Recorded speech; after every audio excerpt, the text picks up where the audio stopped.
Hey guys, wanted to give you some hot takes on this Abbeville, Louisiana church attack debrief that happened just this past weekend. Several things that we can learn from it. There's not a ton of information out there, unfortunately. Details with regard to how this person was taken down and who actually did it, as well as much information on the subject because it was a juvenile, really isn't available. So unfortunately, we don't have that. But there are some things that we do know, okay? So this did happen in Abbeville, Louisiana. It's a very small town, about 11,000 people in this town. This was a First Communion Mass, so a Mass was going on. The incident happened about 48 minutes into the Mass, so that's kind of key.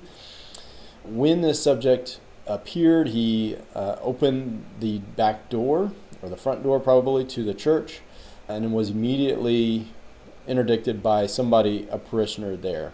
He didn't actually make entry into the church, according to news articles, so he actually was pushed outside of the church immediately as soon as he opened the door. The subject was wearing all black and had a slung AR-15. He was 16 years old, this subject. The guy was detained outside of the church. Again, I don't have any details as to who this person was that detained him, other than he was a parishioner or parishioners. He was detained there, controlled until police arrived fairly shortly after that.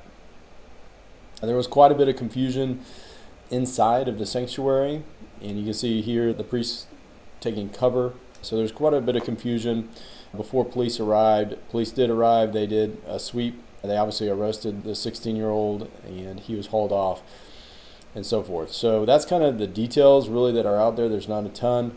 But there are some things that we can take a look at, okay?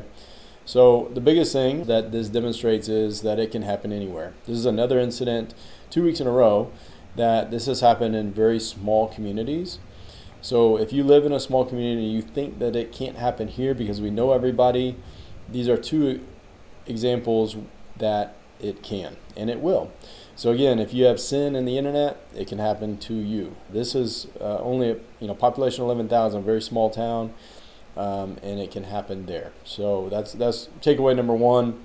Next thing is how crucial external patrols are. So we have put this out numerous times, or I've been talking about it, especially the last year with the threat levels going up, the probability of unprovoked violence happening in our churches steadily increasing. One of the ways that we can either deter or respond quickly and rapidly is having external patrols during your service, okay? It takes more assets to be able to do that, a bigger safety team to be able to do that. But by doing it, we can pick up these anomalies, which are not hard to find because the way these people are presenting are very obvious, whether they're carrying a gun, a rifle, like in the incident down in Houston not long ago, or this one where it's obvious, right? So they're there with bad intent. We're not going to pick that up unless we do have external patrols. And so what that looks like is having people that are doing surveillance and looking in parking lots is the focus, and then also the point of entry. So we should have fewer points of entry that the people have to go to this particular funnel to a particular entrance in order to get in. So those are the focus points, right? Where is foot traffic going to take us to get into the church? We can interdict there, and then also in the parking lot. So if you guys are not having external patrols yet as a part of your duty assignments, it's imperative. We have to get there. Next thing is empty hand techniques and team control. So the last 2 weeks have been demonstrations where even though the person had a gun, and by authority, they've got to the level that somebody could use their gun in deadly defensive force to protect themselves or others, it wasn't either an option or it didn't happen usually because of the close quarter aspect of this confrontation. And so I just bring this out, one, from our state of readiness and your state of readiness in your church with those safety team members being able to do that, right? So we focus so much on being able to shoot straight with zero stress, but we focus almost zero on empty hand techniques and actually making decisions under stress in close quarters. So you do that in a couple ways. One is training, martial arts, and also scenario-based training. So those are the two ways that you train those things. And so I'm not saying to not train on your pistol, but the reality is it is much, much more highly likely that you are going to need to go hands-on with somebody in order to control or protect yourself or others than you'll even have the opportunity to pull your pistol out and use it. One of the things that we really need to get beyond also is taking inventory of your physical capabilities, right? We have a lot of men that come out and may at one time had very good physical capabilities, but at this time they do not. So taking it upon yourself to take inventory of that and checking your ego and ensuring that you have that capability and are able to actually step up and make a difference in that way and not just shoot a bullseye at 15 yards with zero stress, right? That's not what you're going to be doing. That's not what you're asked to do. And so the reality is you're going to have to get in a conflict and get on the ground and fight for your life.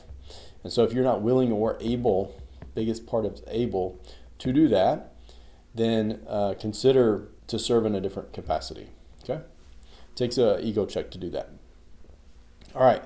Last thing is poor incident command. So you notice the priest had been down. There really was a lot of confusion, and this can be averted through proper incident command or taking control of a situation. Optimally, we want the priest to do this because everybody looks to them for leadership.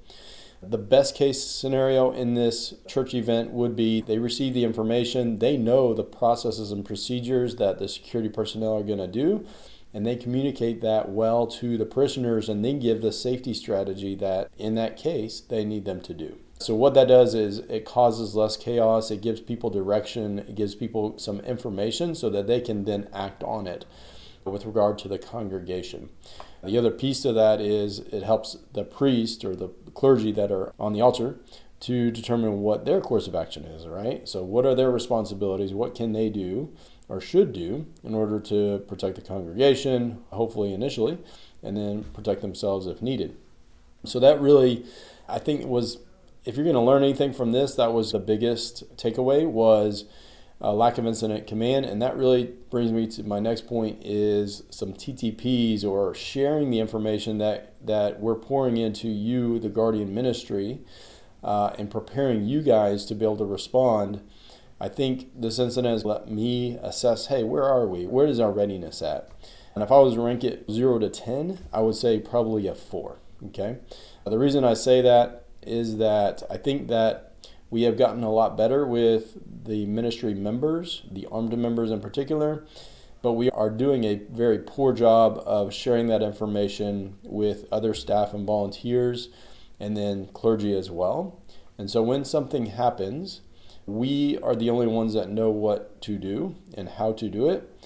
And often the incident command structure is going to get broken down and it's going to be chaos. And so we can fix that really by informing, educating clergy, other staff, and volunteers to be one team, a force multiplier, in order to affect change during chaos and a critical incident. One, to catch things early, deter them, but also during a response, we can all effectively move in the same direction and not be guessing of what to do. Okay? So I do plan to put out some TTPs for the church at large, for not only volunteers and staff members, clergy, security personnel. You guys already have a playbook as to what to do, but spell that out, what you guys are going to be doing, as well as visitors, as well as our congregation. And so we needed to have that and to do that, so that expect that to be coming out as a way to help each other kind of work together during critical incidents so that things go more smoothly and we can save lives. So that's the takeaway, guys. Think critically about your particular parish, your church. What are we doing well? What are we not doing well? What are actually my capabilities and what am I lacking? And can I improve? All right, guys, hope this finds you all well. Take care. God bless.